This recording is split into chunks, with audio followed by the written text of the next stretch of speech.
The air crackled with anticipation. The world held its breath. After weeks of speculation, the phone call was happening.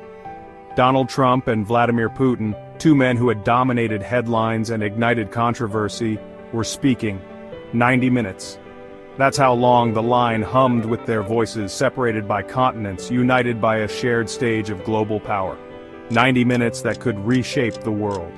Trump, never one for understatement, took to his digital pulpit, Truth Social.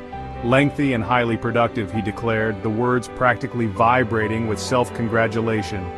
The topics? A veritable buffet of geopolitical hot potatoes, Ukraine, the Middle East, energy, the very dominance of the US dollar. Oh, and artificial intelligence, because what's a conversation about the fate of humanity without a dash of existential robot threat?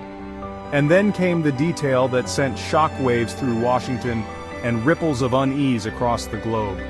Trump, with his signature mix of bravado and bonhomie, revealed that Putin had uttered those two words, the slogan of Trump's very own political ascension, common sense. The Kremlin, a place where information was guarded more closely than its nuclear codes, confirmed the call. 90 minutes, they echoed. 90 minutes that had the world holding its breath. Ukraine. The very word had become synonymous with bloodshed, with devastation, with the specter of global conflict looming larger by the day. Trump, never one to shy away from a deal, saw an opportunity. He wanted the war over, saw it as a drain, a distraction from his true goals. Negotiations, he proclaimed, would begin immediately. Zelensky, the beleaguered leader of Ukraine, was next on Trump's call list. What promises were whispered, what pressures exerted? The details remained shrouded in secrecy, but one thing was clear. Trump, the consummate deal-maker, was playing a high-stakes game where the lives of millions hung in the balance. The whispers went beyond Ukraine. Defense Secretary Pete Hegseth, a man who saw the world in shades of military green, laid out the new doctrine. NATO expansion, a pipe dream, European security, a secondary concern.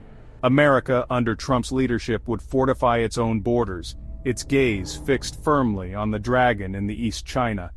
The message was clear. The old alliances were crumbling. New battle lines were being drawn. Rare earth minerals, the lifeblood of the 21st century, essential for everything from smartphones to fighter jets. And Ukraine, it just so happened, possessed vast reserves of these precious elements. Trump, ever the businessman, saw an opportunity. A deal was struck, a quid pro quo for American assistance access to Ukraine's mineral wealth. The move sent shockwaves through global markets and left allies questioning America's commitment to anything beyond its own self-interest. The Middle East, that cauldron of ancient grudges and modern rivalries, was also on the agenda. What was said remained a closely guarded secret, but the region braced itself. Was Trump seeking to broker new alliances, to further isolate Iran? Or was he content to let the region simmer, its conflicts a distant sideshow to his main event, the economic and geopolitical showdown with China? The US dollar, the bedrock of the global financial system, wasn't immune from the tremors of this phone call. Trump had long railed against its dominance, saw it as a tool used by rivals to undermine American power. What did this conversation mean for its future? Would the world witness a shift towards a multipolar currency system, one where the dollar was no longer king? The uncertainty sent shivers through Wall Street and beyond. History, that tapestry of triumphs and blunders, of alliances forged and broken, whispered its warnings. Trump and Putin, two men who embodied the contradictions of their nations, who held the fate of the world in their hands, were no strangers to each other.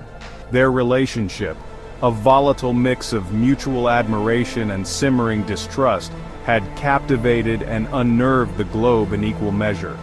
From the early days of Trump's presidency, when accusations of Russian interference cast a long shadow over his victory, to his praise of Putin's leadership, their interactions had been a constant source of scrutiny and speculation. And now, with this phone call, that scrutiny reached fever pitch. The world watched, waited, wondered. Would this be the dawn of a new era of cooperation, a détente born of necessity and pragmatism, or would it be another chapter in a long and dangerous game, one where the stakes were higher than ever before? One thing was certain: the world would never be the same. The shadow of history had shifted, and the future, once again, felt terrifyingly uncertain.